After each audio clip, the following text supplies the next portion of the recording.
want us to continue our journey through Malachi. We're in Malachi chapter 2, verses 10 through 16. Up until this point, Malachi has been rebuking the priests for their failed service and instruction and its destructive impact upon the people and the nation. From verse 10 of chapter 2, he broadens his focus and he starts to focus on the entire people, not only the priests.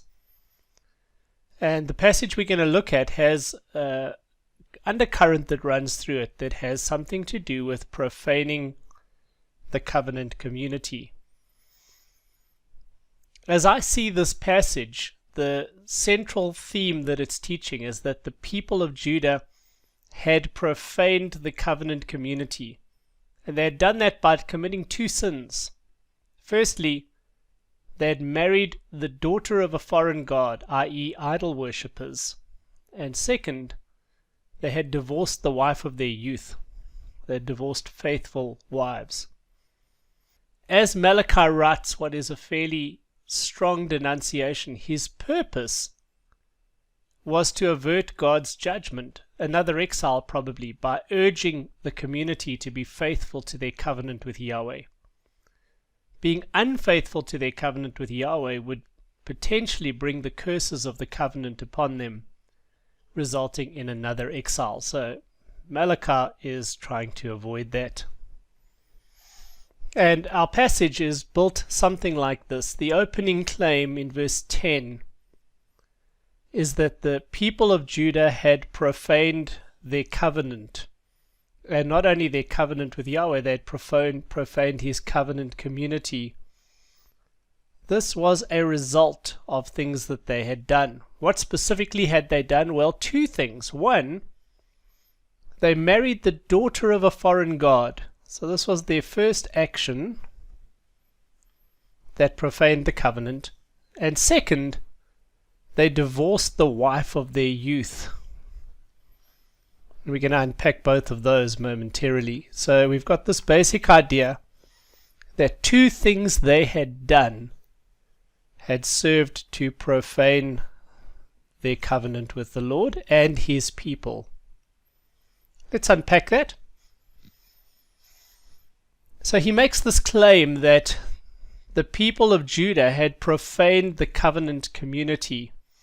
Malachi writes in verse 10, "Do we not have one Father? Has not one God created us? Why do we deal treacherously with one another by profaning the covenant of the fathers?" I think this "by" is wrong. We're not looking at a means. It's not how they defined to profane the covenant. The final statement is indicating the result of their treachery. They had dealt treacherously with one another, and in the process had violated the covenant that they share with God and his people. Underlying this passage is this emphasis that their covenant with the Lord makes them one people. It gives them a bond with God and with one another. And this act of betraying God and one another has far-reaching impacts. The big truth that I take away from this verse is that our personal evils are not private sins. Our personal evils are not private, let's make it rhyme, events. Our personal evils are not private events, meaning this idea that whatever I do, it's just between me and God and it's none of your business, is foreign to the idea that we find here in Malachi. Malachi's point is that their personal sins is not just between them and God, something that happens on the side. Their personal evils are not private events. They have massive implications. They represent deeds that profane the covenant and indeed the covenant community. Now, what particular personal sins had they committed? This is verses 11 and 12. And the actual sin itself comes here at the end of verse 11, where Malachi accuses them. He says, Judah has married the daughter of a foreign god. The idea is that they had married people who are committed to worshipping and serving foreign gods. And the issue is not that the people they married were foreign. The issue is that they served foreign gods. In other words, the sin is religious, not racial per se. So if they had married a foreigner like Ruth who worshipped Yahweh, no problem. But they had married people who made no pretense to worshipping Yahweh, and in so doing brought into the covenant community an influence that historically, and indeed according to the warnings God gave to Moses, would corrupt that community. The Old Testament punishment for this, mentioned in Exodus 34 and Deuteronomy 7, is that the Lord would cut off the person who did this because they were profaning the covenant community. What's intriguing here is that as we read on, we find out that the person who did this continues to go about worshipping the Lord as if everything is just fine. In other words, although his actions profane the covenant community, he is oblivious to that. He is, in one sense, he is committing hypocrisy, and in another sense, he's completely blind to his own hypocrisy. And generally speaking, we are blind to our own hypocrisies. So the prophet says, may the Lord cut this person off, whoever he may be. That's the sense of being awakened aware. I know you can't see it from that, but the idea of this awakened aware phrase is regardless of who the person is in the community, may the Lord cut them off. If they do this and yet continue to pretend that everything is fine. One of the commentators made what I found a very insightful comment about this verse. He talks about going to visit the church in a culture very different from his own and being astonished at how sinful the church was, astonished at some of the sins that he observed in the church. And then he had a conversation with a wise counselor who said this to him. The wise counselor said, the sins of the church are the sins of the culture.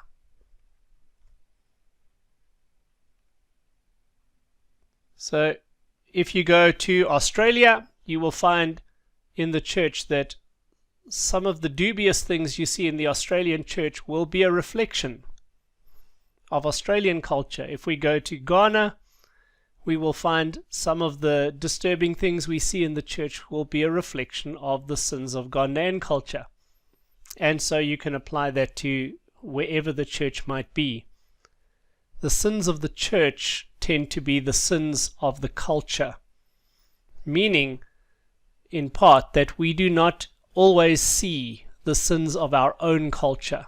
We are often blind to what is deemed acceptable in the communities that we live and serve in.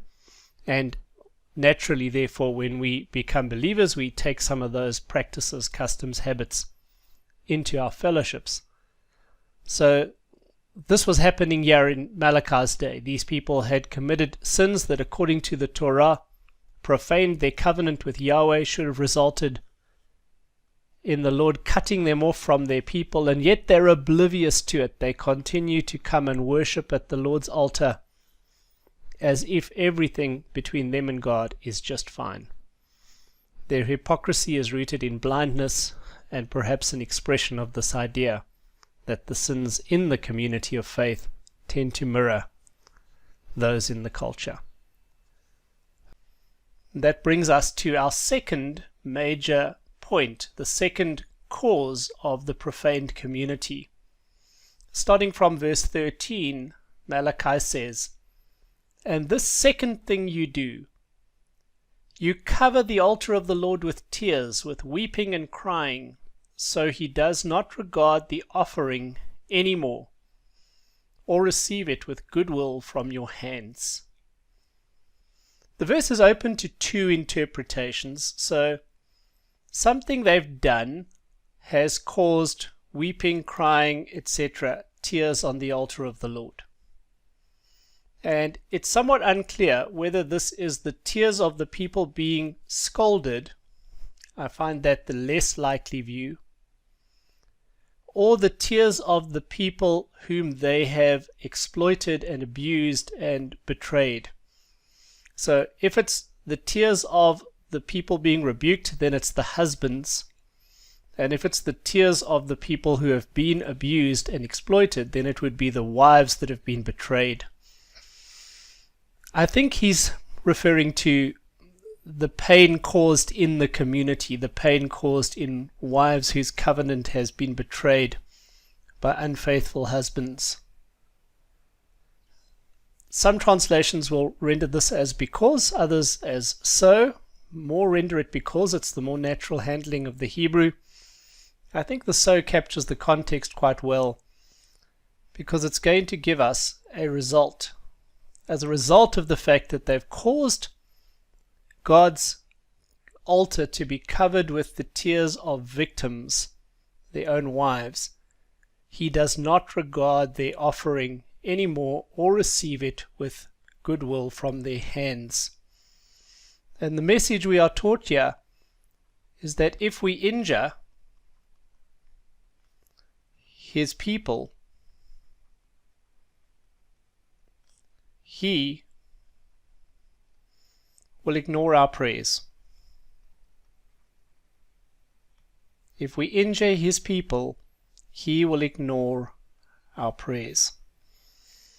So the portrait is that these unfaithful husbands have caused their wives tremendous pain, weeping, crying, and as a result of their treachery, their betrayal against their covenant partners, God no longer receives their worship, no longer receives their prayers. An idea that is taught elsewhere in Scripture.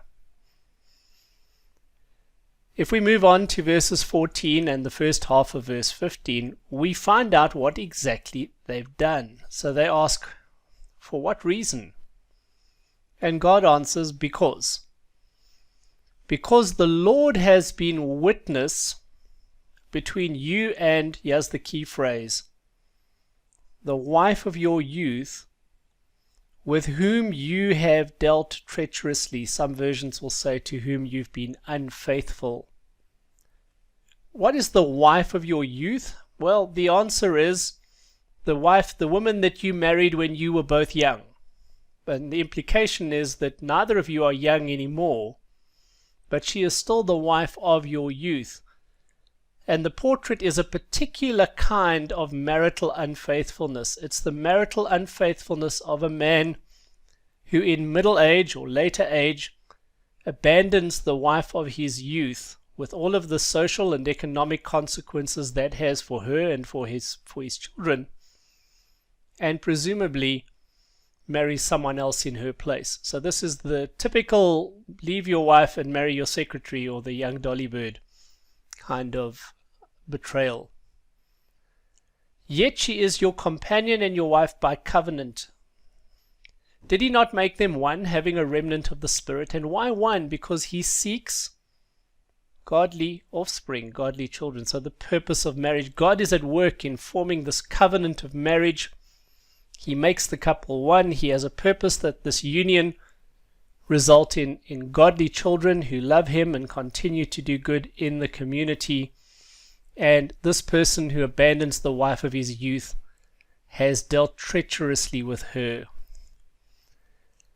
A key word here, I think, is this reference to God being witness.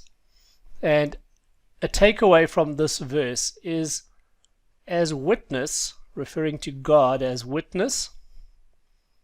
So as witness to our marriage vows, God fulfills two roles. Number one, he is the enabler. we see that, he makes them one. He works in the marriage. He gives them a remnant of the Spirit. A little bit unclear as to what exactly that means. But as God being the person that connects us in a marriage union, He's the enabler of that covenant, but He's also the enforcer of the covenant penalties when one person betrays it. And here we are told He is a witness against the person who has betrayed that covenant and now rejects that person's devotion and worship. If we move on, second part of verse 15 and verse 16, it says, "Therefore take heed to your spirit," or in some translations, "guard your spirits, and let none deal treacherously with the wife of his youth." The focus is switched here from the perpetrator to addressing the whole community. This is a general warning, and we have it again over here, a general warning to the community. And then a very difficult to translate verse, because the Hebrew text is corrupt. This famous phrase, famously rendered, "For I hate divorce." The New King James has it as, "For the Lord God of Israel says that He hates divorce." The difficulty comes because we have the phrase "He hates," so the Hebrew says He hates, and it's unclear who the He is. One view is that it is saying God hates divorce, which is well known. The alternative view is that it's referring to the unfaithful husband, and it's saying that he hates and divorces the wife of his youth. I personally think the better arguments lie here, and that it's once again referring to the person who, not having taken heed of his spirit, not having guarded his spirit, deals treacherously with the wife of his youth. How? He hates her, divorces her, and covers his garment with violence, does violence against her and the family. And the statement here is pretty clear. Divorcing the wife of your youth, or divorcing illegitimately, is an act of treachery,